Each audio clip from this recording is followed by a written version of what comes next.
Hello friends, welcome on nimbus learning powered by engineers academy. आज हमारे साथ राहुल हैं। तो एक बहुत ही होनहार स्टूडेंट जिन्होंने बहुत स्ट्रगल किया और अपने सक्सेस को अचीव किया।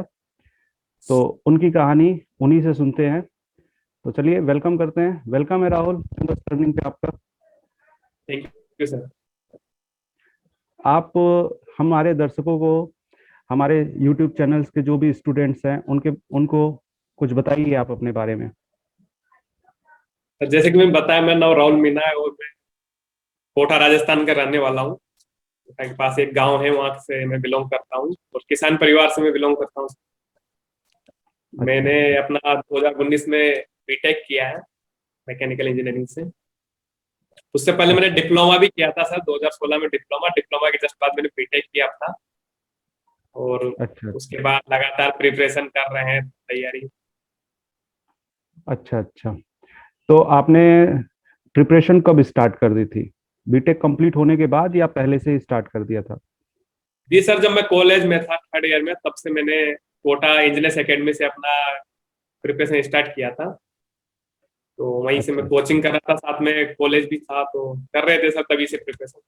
उस टाइम रेलवे जेई का 2018 वाला एग्जाम हुआ था, तो उसके लिए कर रहे थे प्रिपरेशन। फिर 2019 में प्री निकला, फिर तैयारी कर रहे थे, फिर मेंस भी दिया, मेंस में नहीं हो पाया, कुछ ही मार्क्स से मैं रह गया। अच्छा। फिर उसके अच्छा। बाद लगातार तैयारी कर ही रहे हैं। अच्छा, तो अभी आप क्या कर रहे हैं? सर मैं ऐसे 2018 में 2019 वाला ऐसे वो दिया, आरआरबी जेई का नहीं हो पाया मेंस। उसके बाद एसएससी जेई 2019 का आया, तो मैं सोचा कि इसी में अब यही मेरा टारगेट है, इसी को मुझे अचीव करना है, कुछ भी हो जाए इसको तो लेके रहा। नहीं हुआ कुछ भी तो ठीक है, इसको तो करना ही है। और सर अच्छा। अच्छा। एसएससी जेई निकालना हर मैकेनिकल में है, तो हमारे लिए एक ही ऑप्शन होता है कि आपको एसएससी जेई निकालना है या फिर आप गेट निकाल लें, उसके अलावा आपके पास कोई ऑप्शन नहीं है इंजीनियरिंग में, मैकेनिकल में। लगातार उसी से तैयारी कर रहा था सर। और बीच में कहीं भी पीएसयू के एग्जाम हुए, सेल में मेरा एग्जाम निकला, फिर सेल में मैं जॉब किया कई दिन, फिर उसके बाद मेरा कोल इंडिया लिमिटेड में हुआ। अभी मैं कोल इंडिया में जॉब कर रहा हूँ। और अभी एसएससी जेई 2019 में फाइनली बीआरओ अलॉटेड हुआ है डिपार्टमेंट का। चलिए बहुत अच्छे। तो अभी आप कोल इंडिया में जॉब कर रहे हैं और एसएससी जेई में भी आपका सिलेक्शन हो चुका है। जी सर। ठीक है, बहुत अच्छे। तो अभी आप अपने आप को आगे के लिए क्या सोच रहे हैं? इसी में जॉब कंटिन्यू करना है या फिर कुछ आगे सोचना है? नहीं सर, अब मतलब जेई के लिए तो नहीं बने, ऐसा लगता है कि कुछ आगे कर सकते हैं भाई। कोई जॉब छोटा नहीं होता, लेकिन जेई से भी आगे अगर एक लाइन है तो वहां भी जाने की कोशिश कर रहे हैं। अभी राजस्थान में आरपीएससी एई का जो नोटिफिकेशन आने वाला है थोड़े बहुत दिनों में, तो उसका प्रिपरेशन में लगे हुए हैं। साथ में रेलवे में सेक्शन इंजीनियर का भी पोस्ट निकलने का संभावना है, तो उसके लिए एक लगातार तैयारी कर रहे हैं अभी भी कंटिन्यू। अच्छा। अच्छा, कई बार देखा जाता है कि बच्चे तैयारी करते हैं तो एक दो महीने तो बड़े जोश के साथ तैयारी करते हैं, बट उसके बाद थोड़ा सा उनमें लचलपन आ जाता है। तो उसके लिए आप क्या बच्चों को बताना चाहोगे जो स्टूडेंट तैयारी करें? कैसे वो मोटिवेट हो, अपने आप को कैसे कंटिन्यूअसली मोटिवेट करें ताकि उनके प्रिपरेशन में कोई प्रॉब्लम ना आ सके? तो सबसे पहला तो ये आपको टारगेट फिक्स होना चाहिए कि हम मुझे ये तो करना ही है, ये तो होना ही चाहिए। तो आप उसके लिए शुरू से थोड़ा धीरे धीरे चलिए, स्लो में। ऐसा नहीं कि आप 2 दिन 12 12 घंटे पढ़ लिए फिर आप बैठ गए कि बस हो गया, नहीं। थोड़ा आराम से 1 घंटा 2 घंटा दीजिए शुरू में। थोड़ा समझिए चीजों को कि इस एग्जाम में क्या चाहिए, उसका सिलेबस देखिए, सिलेबस में क्या है। फिर उसके अकॉर्डिंग अपनी प्रिपरेशन स्टार्ट करिए। और एक टारगेट बना लीजिए कि मुझे एग्जाम निकालना है, आसपास सराउंडिंग में क्या हो रहा है, कुछ हो रहा है, मुझे कोई मतलब नहीं किसी से, मुझे बस ये एग्जाम निकालना है। मीन्स और आप तैयारी आइसोलेशन होना करते बहुत ज़्यादा रहिए। जरूरी है। जी सर। मीन्स आइसोलेशन होना बहुत ज़्यादा जरूरी है, अपने आप को आइसोलेट जी करना सर, पड़ेगा। आप 6 महीने 8 महीने 10 महीने जितना साल 2 साल जो भी आप प्रिपरेशन करते हैं, उस टाइम आप दुनिया से एक अलग मोड़ पे आ जाइए कि हाँ मुझे ये करना है, अब मुझे लोगों से मतलब नहीं है, अब मुझे ये तो करना ही है। आप फैमिली से इंटरेक्ट रहिए और खुद से रहिए। उसके अलावा लोगों से कुछ नहीं है, नहीं तो दोस्त मिलते हैं, अरे डिमोटिवेट करते हैं, क्या करोगे, मैकेनिकल इंजीनियरिंग में कुछ नहीं है, ये कर लो, नॉन टेक कर लो, वो कर लो। तो आपको एक लगा रहना है, एक फिक्स टारगेट बना के। कभी नहीं सोचना कि ये कर लूं अलग, इसको छोड़ दूं, चलो ये नहीं हो रहा दूसरा भी करो। ये ऐसा नहीं, आपको एक में लगातार रहना है। बना। चलिए, अच्छा, बहुत अच्छा। तो आपको मोटिवेशन कैसे मिलता था अपने प्रिपरेशन के दौरान?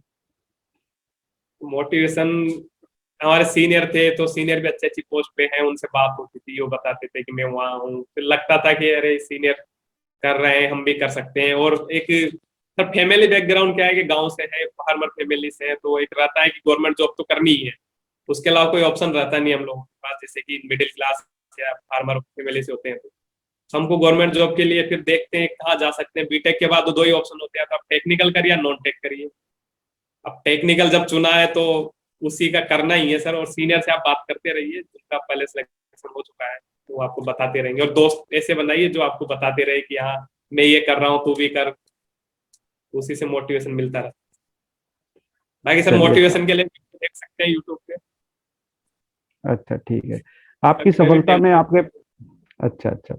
आपने कहा कि आपका फैमिली बैकग्राउंड बड़ा नॉर्मल सा ही है। तो आपकी सफलता में आपके फैमिली बैकग्राउंड का क्या योगदान रहा? कैसे वो आपको मदद करते थे? सर फार्म पापा किसान है, इतना पैसा होता नहीं है, उसके बावजूद भी वो अपने सेविंग में से 5,000 6,000 रुपए महीने के रहने के लिए कहीं बाहर हमें दे रहे हैं, रूम का रेंट दे रहे हैं, उसी में रहना है। तो उनका एक रहता है कि बेटा हम तो कैसे भी करके निकाल लेंगे, तुमको एक अच्छी जगह जाना है। उनका एक सपना रहता है कि हमारा बच्चा है वो एक गवर्नमेंट जॉब लगे। तो उन्हीं से बात करते हैं, बताते हैं कि बेटा पढ़ाई करो ये करो, तो लगा रहता है कि मोटिवेशन मिलता है घर वालों से। और फैमिली सबसे ज्यादा वो रहती है, अगर आपको कोई भी दुख होता है तो आप फैमिली के पास ही जाओ, तो वहीं से आपको चलिए। मोटिवेशन मिलता है, इमोशनल सपोर्ट मिलता है। अच्छा, मैकेनिकल का सिलेबस थोड़ा वाइड है, उसमें थर्मल पार्ट भी है, डिजाइन पार्ट भी है, प्रोडक्शंस भी है। ये सारी चीजें उसमें हैं। तो आप कैसे स्ट्रेटेजी बना के अपने प्रिपरेशन को करते थे? थोड़ा कुछ बताइए, जिससे आपके जूनियर भी उसका फायदा उठा सके। तब मैंने एसएससी जेई का जैसे कि देखा, तो उसमें मुझे ज्यादातर लगा कि मैकेनिक्स उतना इम्पोर्टेंट नहीं देता, जैसे कि मैकेनिक्स में थ्योरी ऑफ मशीन है, इंजीनियरिंग मैकेनिक्स है, सॉलिड मैकेनिक्स है, अपना जो स्टैंड ऑफ मटेरियल है, या theory of machine machine design है, इनमें से इतना वेटेज नहीं पहुंचता हो पेपर में। आपको थर्मल इंजीनियरिंग का एक अलग से एक पूरा थर्मल और फ्लूइड मैकेनिक्स को एक पूरा वे में पढ़ना है, क्या पूछ रहा है क्या नहीं पूछ रहा, सिलेबस देखिए और पुराना पैटर्न देखिए, उसी के अकॉर्डिंग आपका एग्जाम का प्रिपरेशन रहना चाहिए। और प्रोडक्शन इंजीनियरिंग आजकल बहुत ज्यादा पूछा जा रहा है, अब प्रोडक्शन का कुछ पार्ट जैसे कास्टिंग है, वेल्डिंग है, उन चीजों को पढ़िए। बाकी मैकेनिक्स का इतना वेटेज नहीं है, तो मैंने उस हिसाब से थर्मल फ्लूइड और प्रोडक्शन को इम्पोर्टेंस ज्यादा दिया है। तो एसएससी जेई में काफी क्वेश्चन पूछे गए उसी पार्ट से। अच्छा, जो आप कह रहे हैं कि ये जो सब्जेक्ट इम्पोर्टेंट नहीं है, तो उनको आपने बिल्कुल छोड़ दिया था या ऊपर ऊपर से पढ़ाई की थी उसकी? मैंने नहीं करा कि इम्पोर्टेंट नहीं है, मेरा करने का मतलब है कि उस सब्जेक्ट को इतना नहीं कि उसी में लगे रहे 2-3 महीने उस सब्जेक्ट में खराब कर दे, उससे अच्छा है कि हम थर्मल और फ्लूइड में कुछ नए नए क्वेश्चन करें, टेस्ट सीरीज दे। पढ़ना उसी को भी है, उसको भी पूरा पढ़ना है, लेकिन वो ऐसा नहीं है कि उसी में एकदम पूरा इतना बड़ा बुक है उसको लगा लिया है, नई स्टैंडर्ड बुक पढ़ रहे हैं सोम के लिए और तैयारी एसएससी की कर रहे हैं, तो शायद मुझे लगता है उसमें ज्यादा टाइम वेस्टेज है। तो आप जो पेपर में ज्यादातर पूछा जाता है उस पर ज्यादा फोकस करें। पढ़ना सब मीन्स कुछ है, छोड़ कुछ नहीं है। आप अगर कुछ छोड़ गए, पता चला नया कुछ पैटर्न आ गया, मीन्स पढ़ना सब कुछ है, बट वेटेज के पॉइंट ऑफ व्यू से पढ़ाई करिए। पढ़ना तो सब कुछ है सर, कुछ छोड़ नहीं सकते। एसएससी का कोई प्रिडिक्शन नहीं है सर, कुछ भी आ जाए क्या भरोसा रहता है, पढ़ना तो सब कुछ ही है सर। और सर अच्छा, एक ही अगर टारगेट नहीं होता, SSC देना है, एग्जाम और भी कुछ देने होते हैं, कई कुछ और वेटेज है, तो पढ़ना तो सब कुछ बिल्कुल सही बात है। आपका जब ऑब्जेक्टिव पेपर हो गया था, फिर कन्वेंशनल पेपर के लिए आपने अपने आप को कैसे प्रिपेयर किया? है।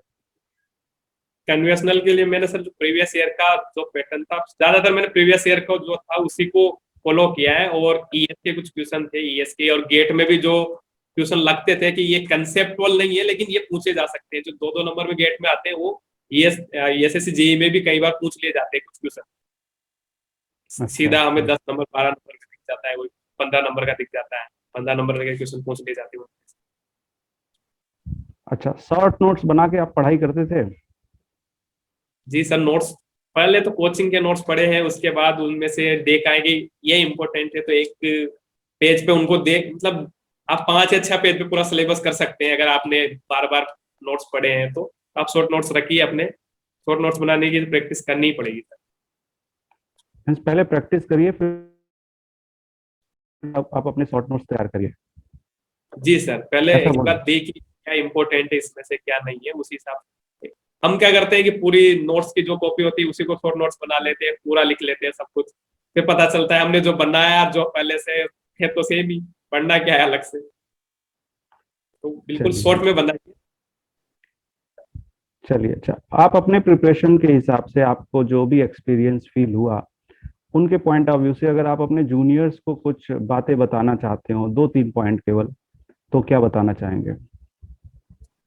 सर एक तो लोग मिलेंगे आपको जो डीमोटिवेट करेंगे, उनसे दूर, क्योंकि खासतौर पे मैकेनिकल इंजीनियरिंग में है तो आपको डीमोटिवेट करने वाले आएंगे कि अरे तुम्हारी वैकेंसी नहीं आती, तुम्हारा कुछ नहीं आता, तुम बैंक की तैयारी कर लो, सीजीएल की कर लो, एनटीपीसी की कर लो, रेलवे की कर लो।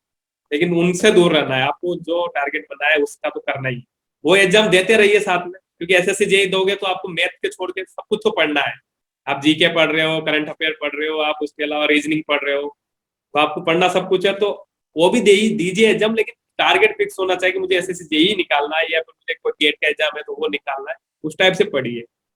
और दूसरा ये कि लगातार कंटिन्यू लगे रहिए, ऐसा नहीं कि 4 दिन पढ़ लिए फिर छोड़ दिए, फिर पढ़ लिए फिर छोड़ दिए, नहीं, लगातार 1 घंटा पढ़िए, लेकिन डेली पढ़िए। ये कहना चाहूंगा सर, और पीछे नहीं हटना है कि बस छोड़ दिया, अब नहीं हो रहा, इस साल नहीं हो रहा तो अगले साल करेंगे, लगे रहो लगातार।